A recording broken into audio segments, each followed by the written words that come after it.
This episode of Capes and Lunatics Sidekicks is brought to you by Tweaked Audio. To get awesome headphones, go to tweakedaudio.com and use the coupon code Southgate to get 30% off, free shipping, and a lifetime warranty. Before you can get there, there's a link on our website, southgatemediagroup.com. Hey, what about our Newcastlecrew podcast? What about us? What about it? Anyway, welcome to the Newcastlecrew. I am Phil, and you know that voice you just heard. It's Lilith Hellfire. But time must be falling apart around us because we got a special guest tonight. It's Charlie, the Professor Esser. And hey, have you ever noticed that Kaa from Jungle Book actually sounds exactly like Winnie the Pooh? Oh, bother. Oh, bother. But he's evil. He eats little boys. Well, Winnie the Pooh is evil too, so that's a whole thing. Well, he also eats the dreams of little boys, so yes. Wait, those are heffalumps actually that do that, right? Heffalumps? I don't. Straight back on the track. We will talk of many things. Winnie the Pooh and Tyler Patrick too. Anyway, well, hey, it's appropriate for this episode because the universe is breaking. But we still got to shout out to the crossover, the Elseworlds crossover, because they're like, you've missed it. Gideon, you've missed calls from Barry Allen, Oliver Queen, and Cara Zor-El. Oh, it must be that time of year again. And then I bet you they switched costumes. Not for nothing. They say this isn't part of the crossover. This is the reason for the crossover and the eventual reason for Crisis on Infinite Earths. Because here's the thing. You know, the universe is colliding because you can't reset the timeline. You just create another universe in which something else happens. And so when they go back and fix the timeline, they don't actually fix it. They just get themselves back to a timeline that is familiar. They never actually correct the problem because the problem has been caused. Like the discussion Jay Garrick had with Barry Allen. It's like after Flashpoint, it's like the timeline's like a coffee cup. You can't break it and then glue all the pieces back together. You're going to be, no matter how well you do there's going to be tiny cracks and tiny pieces missing. Yeah. But more to the point is that other universe continues on. That's why it is Crisis on Infinite Earths, not Crisis on 52 Earths. Of course, obviously, if there's infinite Earths, then it's not going to cause a problem if you lose a billion of them, because there's infinite more. That's the thing. Like losing a billion Earths in an infinite universe, this is the whole problem because comic book writers like to throw out that word infinite and infinity and really don't comprehend what that word actually means. It's like saying quantum. It's just fancy and we move on. Oh, don't get me started. If we each ran the other way around the world, I'm sorry. That's not the show we're talking about tonight. No, that's not. I'm just saying, all that they put in the atmosphere, it's affecting people. That wasn't that Earth, though. All right, so what did everyone like better? The custodians of the chronology or sirens of space-time? The Sirens of Space-Time made more sense. Because Gideon's smoking hot. Hello. Charlie's Angels. Okay, here's what made me maddest about that. They didn't explain Gideon. They didn't say if she was a hard light construct or an android. And I wanted to know that. It's been established that when she gets in the physical form, it's like a robot, right? I feel like we've had that conversation. I just think it's like Andromeda. Like, that's my headcanon. I feel like they've said that before. I don't know if they've ever fully explained it, but I think it's something like that. Yeah. Yeah. Okay. Well, like I said, maybe they did. I haven't seen that episode, apparently. Seasons 1 and 2 are a blur because they're trash. So don't quote me on that. No, and Lilith was drunk. And not for nothing, I was down with either hard light construct or android. I just wanted an answer to that basic question. That's why boobies were out, so no questions were needed. Well, and we leather see that and boobies. Done. When the old dude. So they did the old dude and then the old chick legends, which was they should have kept Jamara or whatever makes weird pirate queen was. I mean, I kind of get where they were going with both of those, but didn't it seem like the team was like, you know, either one of their friends, either Sarah gets killed or the guys get killed, and they're just like one or a few deaths away from like going like, I want to say totally racist, because like one magical creature kills their friends, and it's just like, we must kill all magical creatures. It's not even like demons; it's all magical creatures. Honestly, Phil, let's just be real. This was basically just the Zari time loop hedgehog done a little bit better on a larger scale. And more to the point, Philip, there's two things to make a point here. First off, one bad day. Yeah. You know, it's one bad day and things go to pot. But more to the point, what Charlie is her name, isn't it? Yeah. What Charlie says at the end, that it's actually, of course he remembers that one. It's not actually who dies, it's the fact that they never befriended a magical creature. Yeah, I said, it's the Zari time loop episode. I get that, but I mean, and I know it's over the top because it's the show and everything, but it's like, you know, if someone of a certain nationality kills somebody you love, are you going to go out and like start killing? Well, it has happened in real life. So. I know it has, but more to the point, Phil, no one died in the final universe. Yes, yeah, I know. That's the point. They just went and became killers of magical creatures because they needed a new perspective. Because not for nothing, the magical creatures they were encountering were super dangerous. Mm-hmm. So they met the unicorn, and the unicorn looks all nice and fuzzy, but let's be honest, unicorn wasn't nice and fuzzy. It'll eat your nipple, yeah. We know. Poor man's a nipple down. Although we didn't get the resolution for Mona, is she a werewolf or not? Like, because the guy scratched her. Oh yeah. Well, that timeline kind of got rebooted. But am I correct in thinking that Constantine's boyfriend, who we see at the end of the episode, that he was part of the team capturing the Hawaiian werewolf creature in the first part? That wasn't him? No, I don't think so. I don't think so, no. Yeah, because he had the Black Ops crew that was taking him out. And I thought that was him in there because I think they opened that scene with him knocking over, and I forget her name, the caretaker lady, the former lunch delivery. Mona? Yeah. Yeah. Okay, I didn't know, because I know that the werewolf guy's got a weird name too, so. Yeah. Yeah. But, and I know that her boyfriend, he was actually her boyfriend in another universe because they turned him into a rug. Yeah. Well, she said friend. Oh. Friend.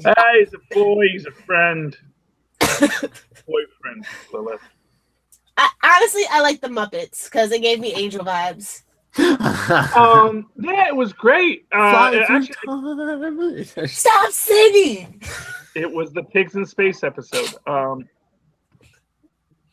And that was awesome because I love Pigs in Space. Because Mick had the book that alters reality and called them to puppets of the time period. And he hooked up with the freaking godmother, the fairy godmother, and she's the new Captain Cold. I was like, I kind of want to see more of that universe. Well, you will, Lilith. That's the thing. I think all these universes are going to come back, even on these little levels, because you know what?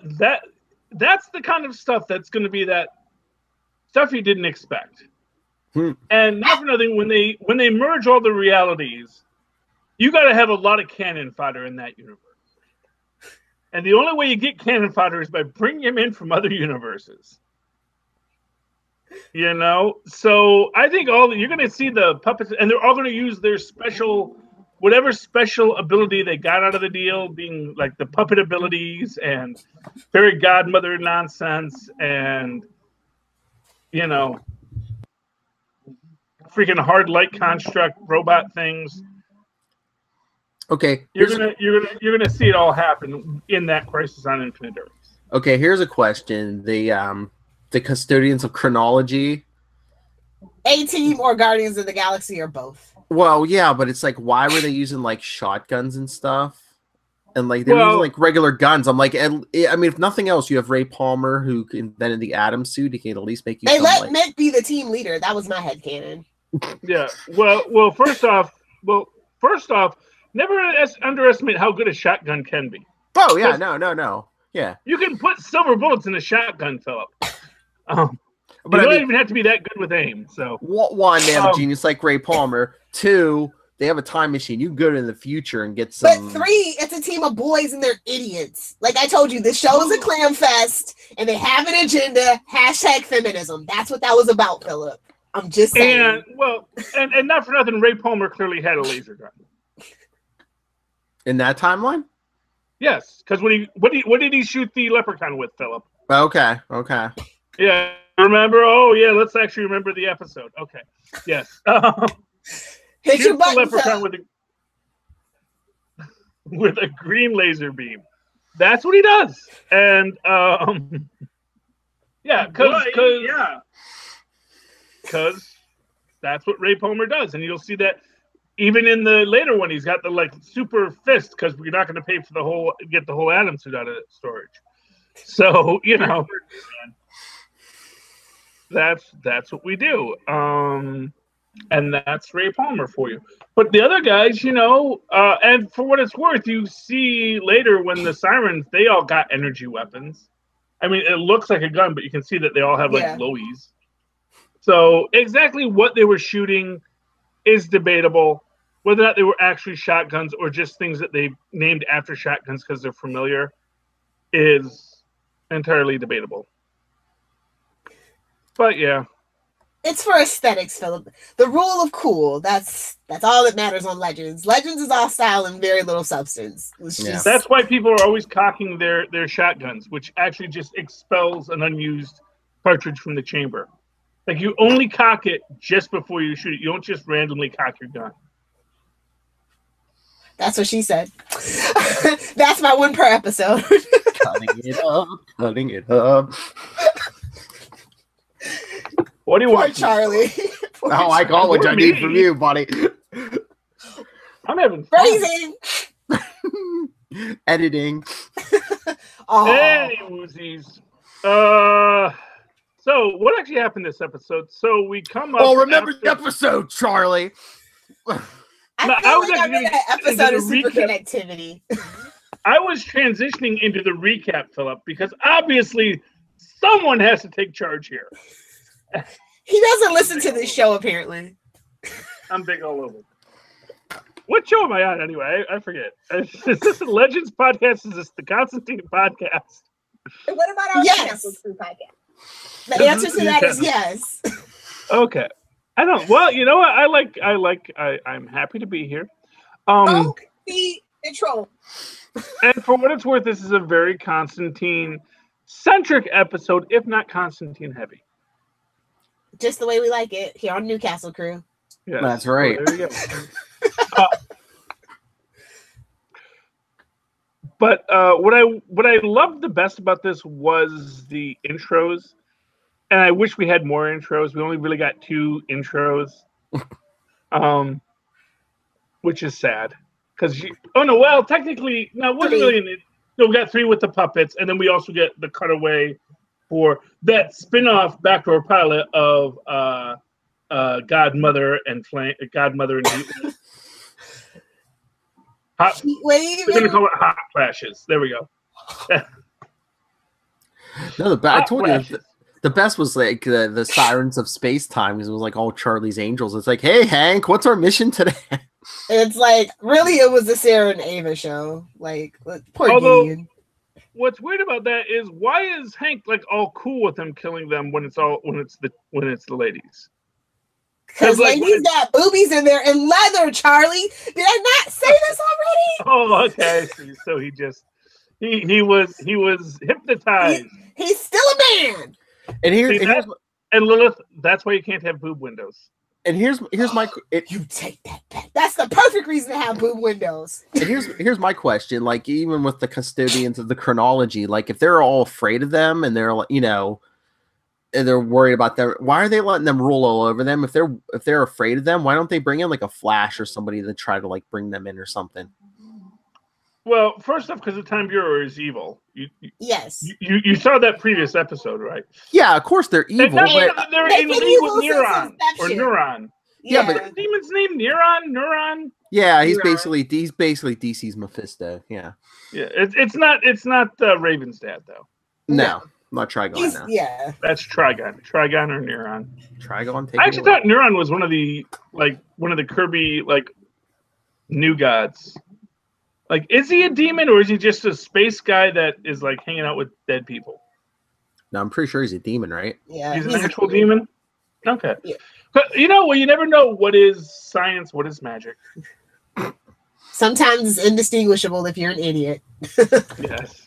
Which, fortunately, this is a universe in which science doesn't have to be anything more than magic. In this universe, mustard gas, hydrogen gas. That's what it was. Hydrogen. Yeah. No, it's funnier when it's mustard gas.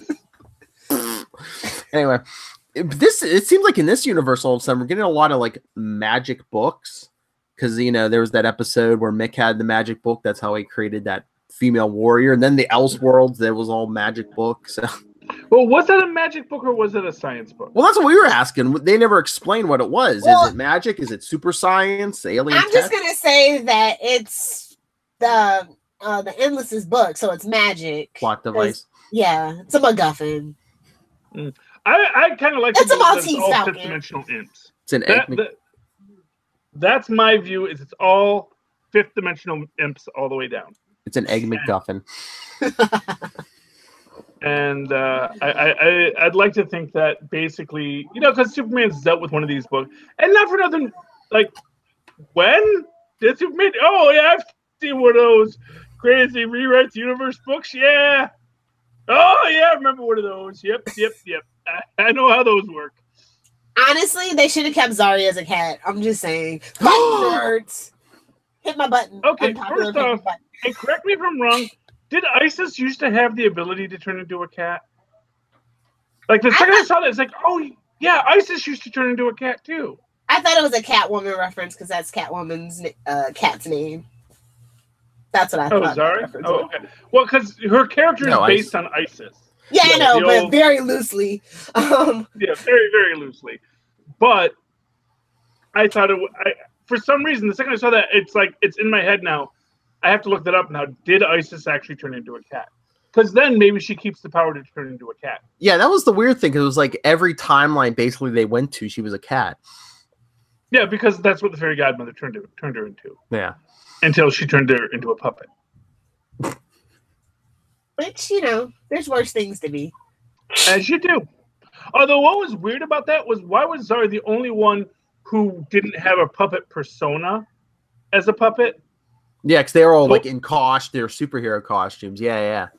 Well, no, but not only that, but they were also just like, today we're going to sing this song and do this thing.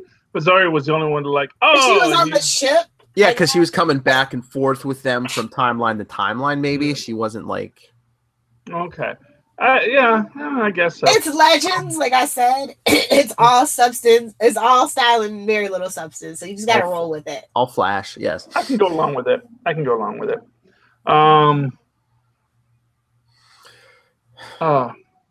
So we're going to get some demon fighting when they come back in April. April? Yeah, they're taking a long break, my friend. Okay. Well, not for nothing. I think they're having fun. But I mean, Gotham will be there to fill the gap for that 3 months. What show was that, Philip? Okay, Rob Southgate. Okay, Danielle. Oh, you just wait till the Batwoman podcast. Why? Who's doing that? You? I don't know. Sure, why not? I just assumed you because it's gonna be bat centric, and so they're gonna. You can discuss it on that Nightwing. Oh yeah. You have. Hey, what about that? You know what actually strikes me? Do you know what is the best part about having a Batwoman series? Is you can actually have a Batgirl character and not have it be diminutive. Because when she gets her teen sidekick, who of course at first she's going to say, "Oh, I don't want a teen sidekick," it's going to be like, "No, come on, you'll be Batwoman, I'll be Batgirl." And so there we get a Batgirl, and it's not inherently diminutive. I think she's off limits because of the movie. I don't know. Anyway, but like I said, I think that this is starting up the Crisis on Infinite Earths because I think this is where we're getting these Infinite Earths from. Is that at a certain point in time, all these humans started mass-producing universes. It's like normally universes sort of got created on a normal schedule, and they sort of branched out, and they were stable. But that the humans are, by their nature, destabilizing the multiverse, and that's where we're going to get the Crisis. Charlie, you've given this way more thought than the writers, and we appreciate it. Well, no, because obviously, because here's the thing: they're Thanosing the Monitor to make him the villain. Because like, oh, I'm testing you to make you stronger. But then it's going to be like the Anti-Monitor is going to be in it when he comes in, and it's going to be like, we're not even talking about the show we're talking about here today. But when he comes in, it's going to be like, oh no, I have to stop you guys because you're really destroying everything, because you guys are dangerous because you're time traveling all the freaking time. Honestly, I feel like Legends is a redheaded stepchild, and it just is what it is. Yeah. Well, that is true. That is true. And I like how they made them say hard pass. They know they wanted to be a part of the crossover. They know they did. Their feelings were hurt. Yeah. It's entirely possible. Gary got to be in it, so it's just like... Yeah, Gary was there. Oh, yeah. Well, how can basically, you got to have Gary. It should have been a Bebo. It should have been Bebo. That's who should have defeated Negan, was Bebo. Now I'd have been happy. Yeah. I want my Bebo merch. There's not? No, I've looked. There's not a McFarlane Bebo yet? I would not buy it if it was a McFarlane toy. I believe Phil and I have had this conversation before. So I would hope it wasn't my McFarlane toys. I just need to get my unpopular opinion out of my mouth. Oh, because it's such great quality for collectors. Okay. I'm not saying McFarlane's good. I'm just saying McFarlane does a lot of toys. Yeah, but that's like Warner's. Yeah, but would they do stuff for Warner's though? Mattel should put it out, or whoever makes the Sesame Street plushies. That's who should put it out.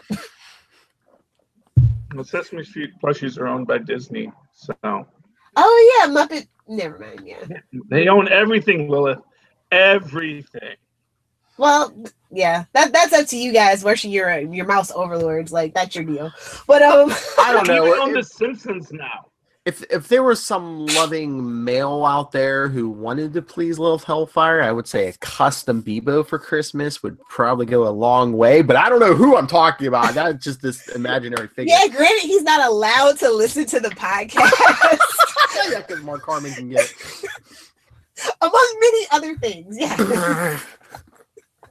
Yes. I'm very direct about my presents because I'm very hard to buy for, so. And he actually pays attention, so I actually kind of sort of expect something like that. Or the Bebo socks that Gary had on. I bet you no pressure, babe, in case you're not going to listen. I bet your shoes would be a safe bet. Yeah, there's a lot of shoes in that. Anyway, yeah, I just want to strangle him. There's shoes that are the exact same shoe, but 3 different colors. As you do. God, you guys are such boys. That's all. That's all my wives. It's the same shoe. It's a girl thing, Charlie. Yeah. My wife has lots of shoes too. I just, they need color, each different colors. I just won't pan up. I'll just, we'll why you got them hanging from the ceiling? I got a shelf above me right here with shoes too. So yeah. Anyway, I don't know. Like, I just want to beat up Hank. I want to punch him in his. He's got a punchable face, and I don't know if it's because he's Biff or, I just don't know. He's got a punchable face. Well, he is a villain, and he is manipulating people. But is he actually a villain, or is he? Is he just being manipulated? Is he, or is he even possessed? For that, yeah. Ooh. Okay, can we just talk about Brownie face? Like, ew. Like, it's not like I have that phobia of holes and stuff, but no, like we could have done without that. Well, I think that's a stock.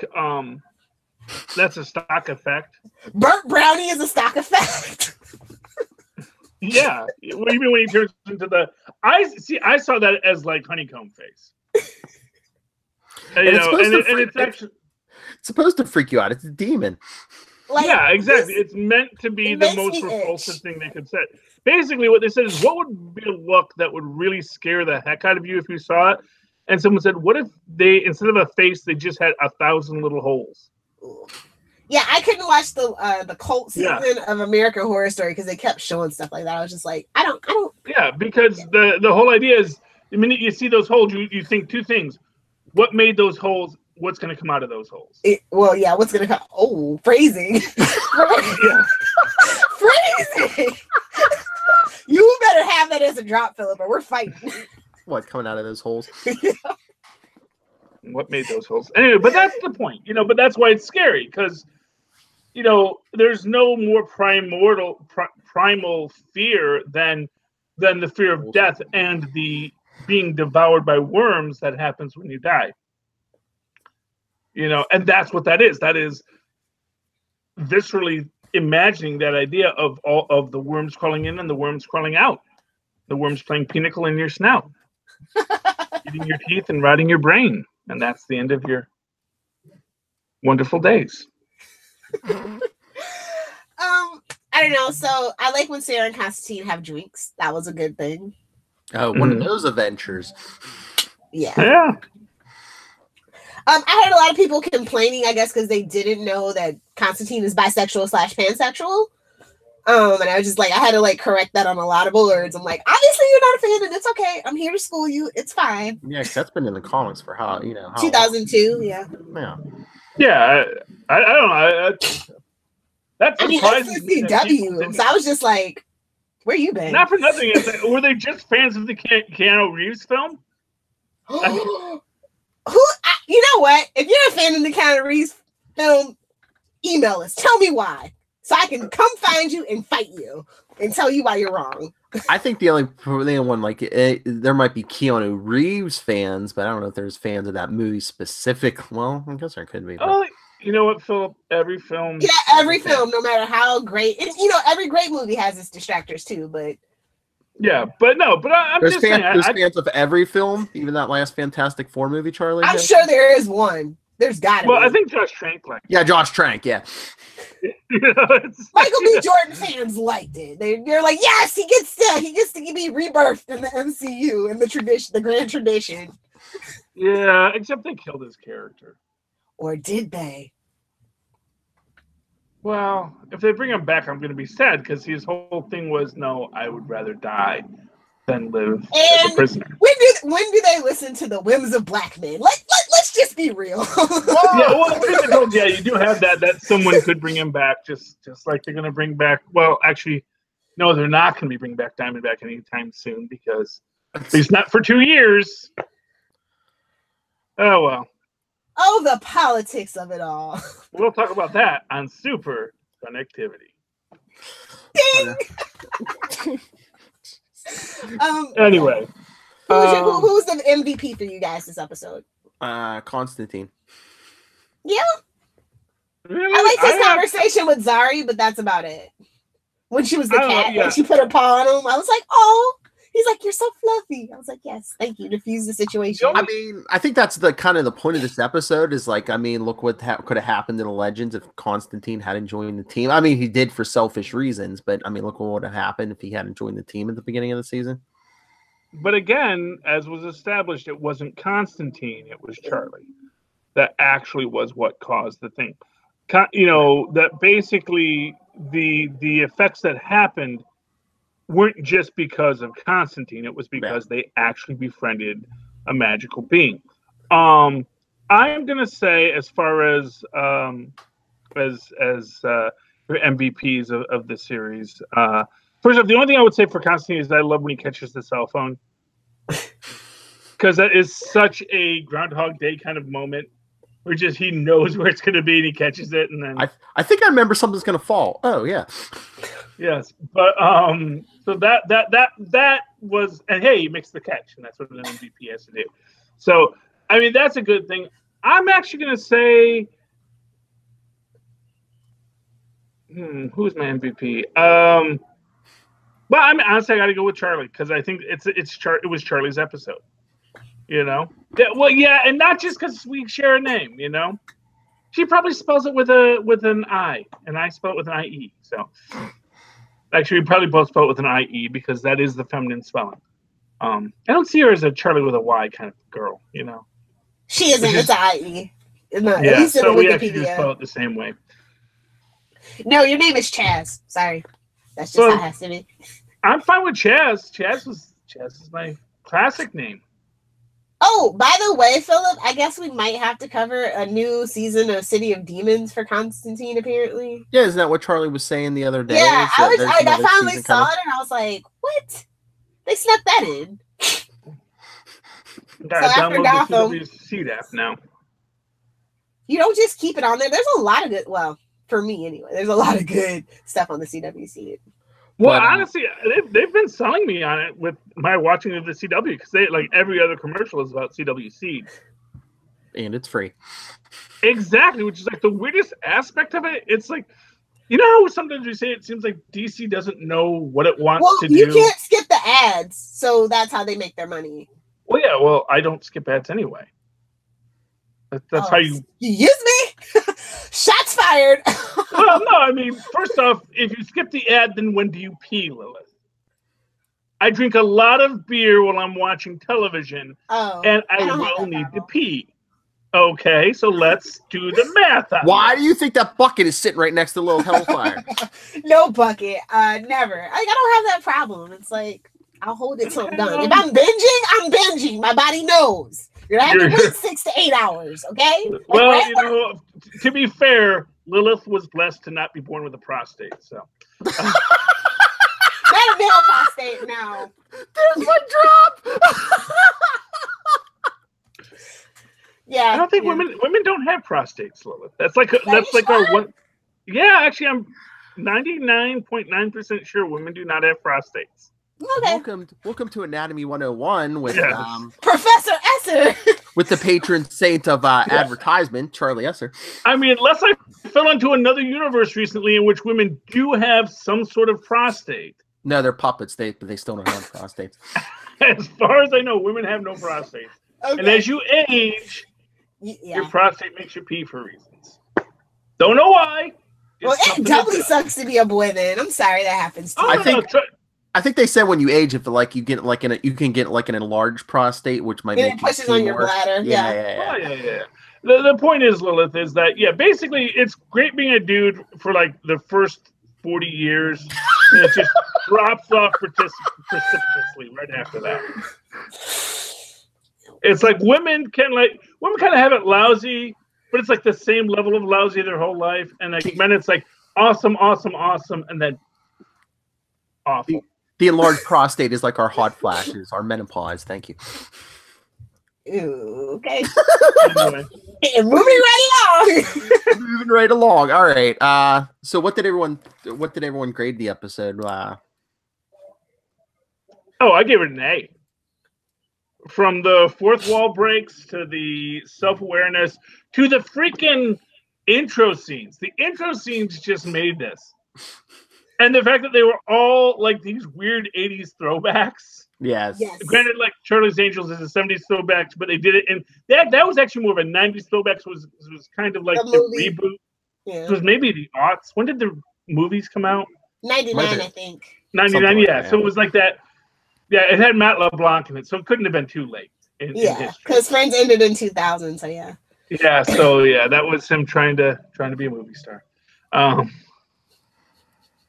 Man should know he plays a dumb. He's like Tony Danza. You take a dumb guy role. There's always work for a dumb guy. If you're a good-looking dumb guy. With Tony Danza, you have to make sure that the character's name is Tony, or he will not answer. Well, he has difficulties. That is known. But see, that's why Matt LeBlanc is such a great actor. Hey, that show he did on Showtime where he's that's a good one. Yeah. Well, where he's actually playing Matt LeBlanc. He's Matt LeBlanc as Matt LeBlanc, which is very being John Malkovich. Yeah. Anyway. But I looked it up. I did get confirmation. Lilith, did you see? Not to interrupt, but did you?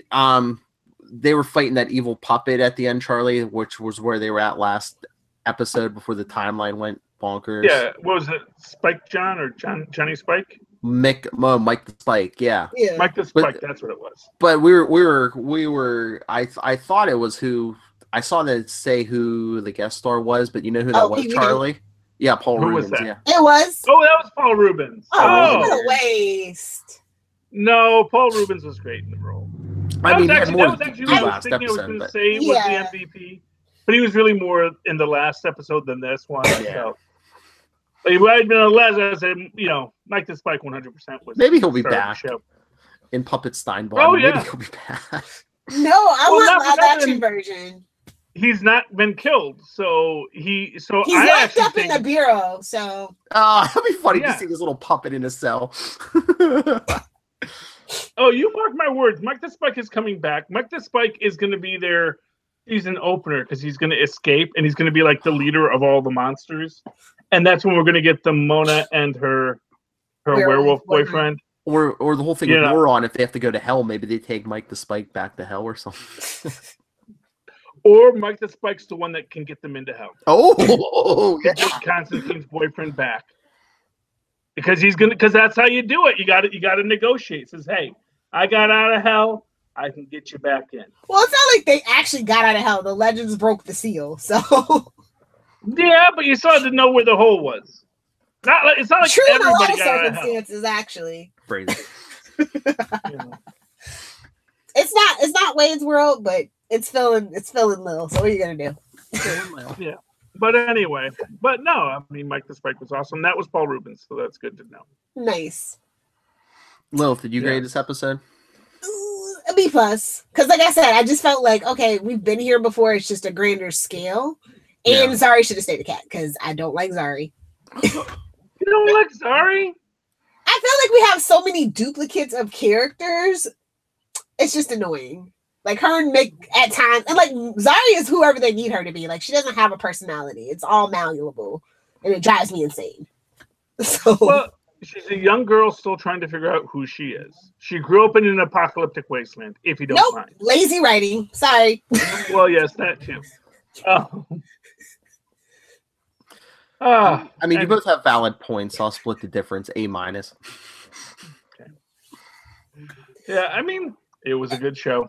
I enjoyed it. It was a good episode to keep you on tenterhooks until April for sure. Now, I think it would be dope. I don't know what 420's on, but I think it would be funny if if it worked out for 420 to come back, because this is the perfect show for that kind of audience. I'm just saying. Oh yeah, because they get high like half the time. Yeah, Nate does for sure. No, I want the real Zari. Not the real Zari. I want the real Amaya back. Like I'm just being real. Sorry, really. Lil. I like this character, and I think the actress likes her too. Well, yeah, she can use a real accent. That's always nice. Well, she can do any kind of accent. She can like do different things. You know what it reminds me of? It's not quite the same, but remember the Janet episode of The Good Place, where that actress basically became every other actor in the show. Yeah, true. And that was just so much fun to watch, because there were moments where I was like, "Wait, are the other actors dubbing in?" And I'm like, "No, that's just her. That's just her being all of her castmates."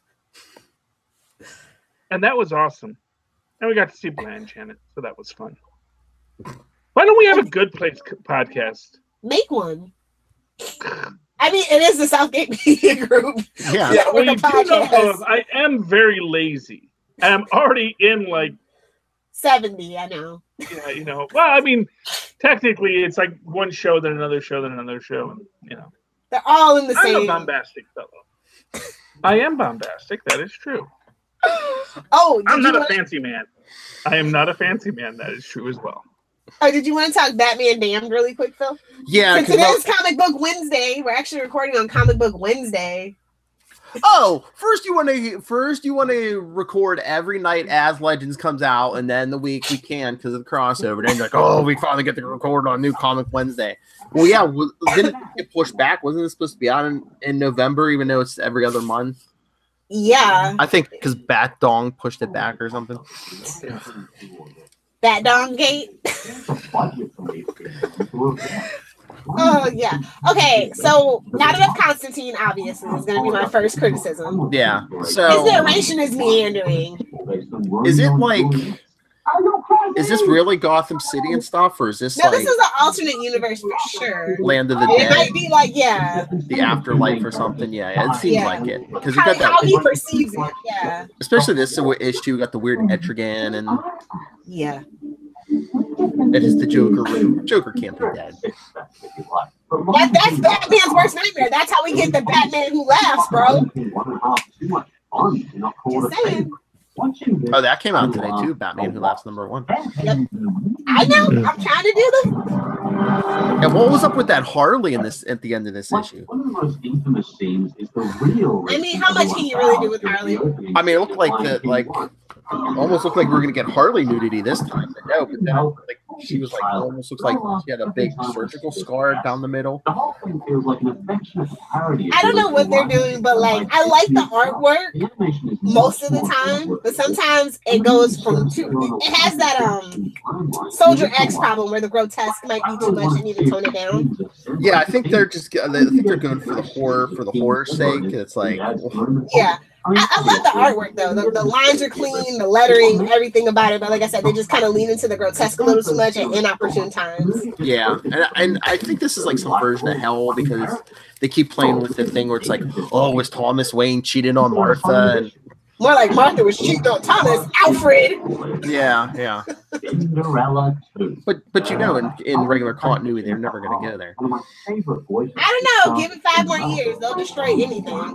Yeah, I mean, isn't like Martha officially crazy in regular continuity now? That like, oh yeah, that was totally the thing now that Martha was a little bit off. Well, she was a rich blue blood, so it's believable. Just saying. Well, yeah, it's totally believable. Honestly, I'm not even that convinced that. So she had an eating disorder altogether there, because clearly their kid is not together there. Runs in the family, they say. Speaking of the Waynes, I won't spoil it, but Lilith, go read Detective 994. It's like the first issue of that arc leading into 1000 by Tomasi. Okay. It's pretty good. I've been catching up on Archie and Black Mask and a couple other companies, but I guess I can make time since it's, I mean like the 1000. And it's like a murder mystery. The first half of the issue is Batman being a detective, so imagine that. Yeah, so you get detective Batman and then you get action at the end of it. So yeah, it's good. Okay. By the way, Lilith, what's going on with Riverdale? Because they were hyping this episode tonight of Riverdale nonstop while I'm watching all these episodes. And the school gets shut down with a virus or something, and the is there kids like rebel. magic stuff going on in this? Yeah, there's a Griffins and Gargoyles, which is like their version of Dungeons and Dragons. Like every season is just kind of like a different thing. Like season 1 was a murder mystery. I don't know what's going on in season 2, but season 3 is like this mystical like thing. And I feel like it's because they're getting ready to do a Sabrina crossover secretly, so they had to like change that tone to make it more malleable. We could do a Legends Riverdale crossover. Constantine. Hey. Oh, Greg Berlanti verse. That's the only thing that I could say about it. But yeah, I don't know what's going on with Riverdale this season. It's weird. Okay, yeah, because I'm watching this. I'm thinking because I was feeling definitely. Oh, they're crossing over with Sabrina. That's cool. I like Sabrina. They might be. Sabrina's awesome. But, do not forget, guys, to check out, if you're watching The Chilling Adventures of Sabrina, December 14th, the Yuletide special, I believe is what they're calling it. So, yes. But does that take place before this season or after? It's in the middle. In the middle? Oh, okay. Like, it's going to be the bridge between that, because the second part of the season comes out in April. Okay. So this is just like to hold us over and give us something to talk about. So it's like a Doctor Who Christmas episode. Yeah, basically. Okay. I got you. Yes. Okay, I gave Batman Damn #2 a B+. Yeah. The story is a little plotting. I think I need that narration to be cleaned up, but the artwork is what really saves it from being like a B-. Yeah, and they need to explain more what the hell is going on. And like season one. I mean, not season one. Issue one was pretty like not even like a good setup. So I was expecting a lot more explanation, especially since it was delayed. Just saying. Yeah, despite what you may have heard about issue one, they didn't slap you in the face with it. So. No, this is what's below the utility belt? Yes. Yeah. Yes. The strange stirrings in his utility belt. That's not shark repellent. Are we sure? Oh, yeah, I don't know, Philip. I think it might have been a tube sock. I think it might have been a tube sock. Tear gas. Yeah. Anyway. Yeah. I did not get to read any of my. Well, I read half of Bitterroot #2, which is very good. Well, again, to read your comics and we can discuss it on Super Connectivity. I know what it's like. I'm sorry. I wanted to watch Supergirl to finish up on the Elseworlds, just so I could complain about how you can't slow down the Earth by running. It's like, hey, what if we took like the first part of Superman 2? That was Superman. Wait, 1. That was Superman 1, wasn't it? Oh, that was Superman 1. Yeah, that's right. Yeah, actually, no, there's no Superman 2 in this. I can't recall. Unless you count that hammer. What was that hammer? It was Thor's hammer, as far as I'm concerned. Was it Steel's hammer? Jane, what? Was it Steel's hammer? Maybe. Oh, I don't know. Maybe. I'm assuming she got it out of the Fortress of Solitude. So. I don't know. They better bring Shaq back if they're going to have Steel in this series. That's all I got to say. You shut your mouth. I'll come up to Jersey for that. I've actually been wondering, like, who if they should get Dean Cain to be Superboy Prime. He was the father, though. So Ultraman. I mean, we live in a multiverse, Philip. Come on. Oh, that's true. JWS is multiple characters. Yeah. And Kavanaugh plays everyone. Yeah. Yeah, I was gonna say. Yeah. And he directed that episode. Like, it was ridiculous. The 100th episode. Yeah, he directed it. Of which? I'm sorry. Which show are we talking about again? Legends? No, Flash. Flash. Okay. Without Arrow, there would be no Arrowverse. Just always remember that. And on that note. Hey, by the way, why does the Arrow have kryptonite? Because he's a boss. Well, I don't know where he got it, but he did have it last year for that crossover. So. Because he's a boss. Deal with it. There is precedence from last crossover, but yeah. Because he's the green bat. He's Walmart Batman, okay? There, yeah. I said it. Moving on. He's supposed to be Batman in this universe, But super speed. Because clearly Batman. Speed Force. Plot Force. Ain't got to explain nothing, bro. Plot Force. That's how we roll in the Arrowverse. All right, let's get out of here. Yes. Special guest Charlie Esser. Where can people discover your wisdom on the internet? Well, you can always write to me on that old-fashioned email way to ask me a question directly. If you say, Charlie, why is this the way it is? I will tell you if you write me at superconnectivityblog@gmail.com. That's superconnectivityblog, all one word, @gmail.com. And, of course, you can follow me on the Twitters as I live tweet things occasionally when I have time, which I have very little of now, at Charlie Esser. That's CharlieEsser. Look for the 2 E's in the middle. For quality. Bing. And there you go. All right. Miss Lilith Hellfire, Siren of Space Time. Where can people get a hold of you?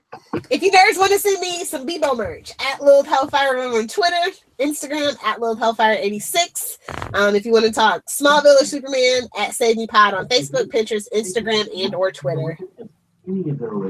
Fight me, nerd. All right, and you can always email us newcastlecrew@gmail.com, facebook.com/Newcastlecrew podcast, at Newcastlecrew, Twitter, Instagram, Newcastlecrew podcast, and the voice 614-382-2737. That's 614-38 capes. Matt Ryan, we're still waiting for you. Katie left, more like it. There you go. I can thoroughly recommend this. Have a big discussion about the boot window. Anyway. And pretty comfortably. The second was. Join us next time, everyone. This one is. Yeah, I gotta figure out how I'm gonna do that boot window thing for the Spider-Verse episode. I listen. He's all about the boob window. That's right. So yes. Well, first off, it's not a boob window. It's a décolletage window. Let's be fancy. No! Do you even know us?